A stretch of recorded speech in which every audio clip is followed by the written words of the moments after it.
Welcome to Fun Story Fridays. I'm your host, Mr. Tall.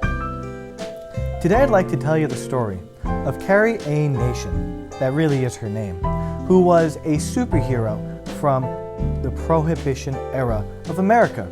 And you'll see why in just a bit. So let's just jump right into our story.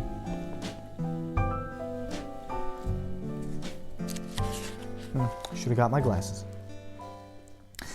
Carrie Amelia Moore, that was her name before it became Miss Nation, was born on November 25th, 1846, in Garrard County, Kentucky. Her childhood was haunted by her father's financial problems and her mother's mental illness. Her family moved from place to place, from Kentucky to Missouri to Texas. They really bounced around. And after the Civil War, her parents rented a room to a man by the name of Charles Gloyd. He was a Union Army doctor who later became a teacher. Now Carrie, she was intrigued by the dashing young man. And he told her that he had risked being court-martialed or being punished in the Army because he would rather help Confederate soldiers who came into his care. Like I said, he was a Union doctor. Now, he also seemed to be educated and worldly. And Carrie really fell for him. Now, Carrie's parents disapproved of his drinking, and they were appalled by her interest in him. Nonetheless, Carrie was fascinated by his glamorous backstory, and she was eager to leave her unstable parents' care. And they began to court in secret. Charles was quoted as saying, "I tell you, Carrie love, the time will come, your parents will see they are wrong." And eventually, her parents did agree to the match, and they married in 1867. Now, Carrie immediately regretted her decision to marry Charles Gloyd. You see, Charles was drunk at the ceremony when they got married, and his new bride was really offended and hurt that he preferred to spend his time at the local pub instead of with her. Eventually, the marriage got so bad that she moved back home to her parents' house. However, by this point in time, she was pregnant. She said, "I knew time was near at hand, when I would be helpless with a drunken husband and no means of support." And her words became true. 6 months later, after their daughter was born, Gloyd died from, and I quote, "delirium, tremors, and pneumonia made worse by excessive drinking." Now, Carrie immediately became a widow, and she had a child to support by herself. She became a single mother, so she became a single teacher.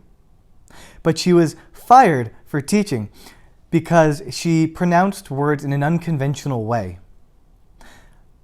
Immediately, she began to pray for help.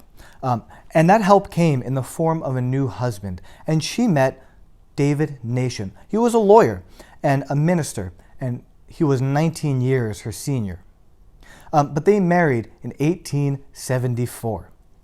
But because of differences and financial troubles, this marriage was also unhappy. She just can't catch a break.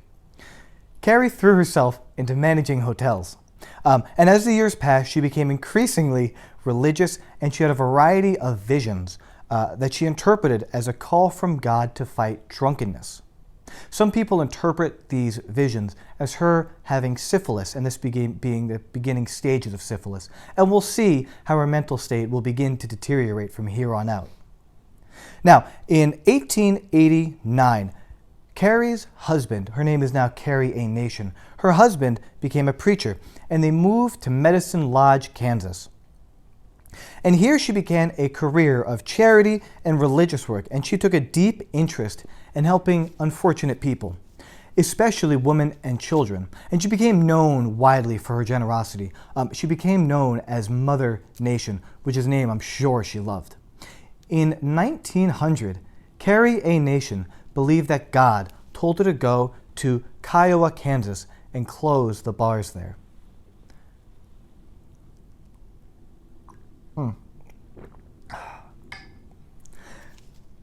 Now, these are the words she heard. She said, "Go to Kiowa." And she said, "My hands were lifted and thrown down, and the words, 'I'll stand by you,' the words "Go to Kiowa" were spoken in a murmuring, musical tone, low and soft. But "I'll stand by you" was very clear, positive. She was impressed with a great inspiration, and she knew the interpretation of this was very simple. It was, take something in your hands and throw at these bars in Kiowa. Smash them.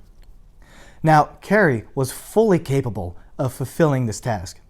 You have to understand, she grew to be nearly 6 feet tall and 180 pounds. She was a large, powerful woman.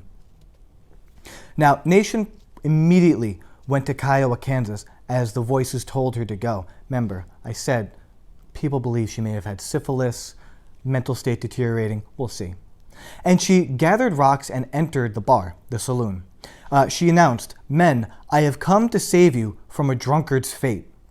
And I quote, she said, "I ran behind the bar, smashed the mirror and all the bottles under it, picked up the cash register, threw it down, then broke the faucets of the refrigerator, opened the door, and cut the rubber tubes that connected the beer." She also said, "I threw over the slot machine and got from it a sharp piece of iron with which I opened the bungs of the beer kegs," those are the corks, "and opened the faucets of the barrels, and then the beer flew in every direction, and I was completely saturated." She continued her destructive tactics in Wichita, Kansas, and after her attacks, a tornado hit the state of Kansas. This, she believed, was a sign from God approving her actions. In Topeka in 1901, someone handed her a hatchet, and this immensely changed her tactics. Now back to her personal life. By November 1901, she was divorced. However, even though she was alone, she was unhindered, and she started selling little pewter hatchets in the form of hers to raise money, and she also took on speaking engagements. Now, while she was breaking into bars and smashing them, she was often beaten and jailed. After one smashing, Nick Chiles, a black politician and bar owner, bailed her out of jail. However, she was arrested for more than 30 times.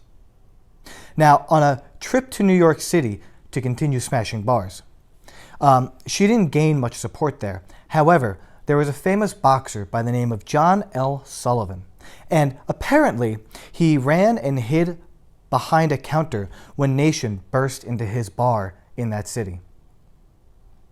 Now, she soon became a symbol of aggression rather than getting rid of alcohol and temperance. Nonetheless, she ignored her detractors, people against her, and she continued pursuing the cause of prohibition, getting rid of alcohol. As the years passed, she became more and more famous. Bars began to hang signs that read, "All nations welcome, except Carrie."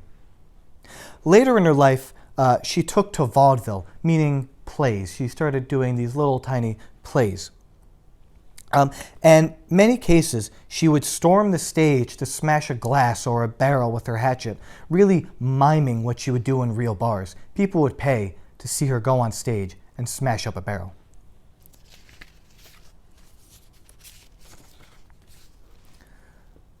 She also starred in a vaudeville playlet that delighted the audiences. A review said, "Mrs. Nation provides her own dialogue. She wrecked the bar at every performance, passed through the audience selling miniature hatchets, and also talked back to the hecklers in the crowd."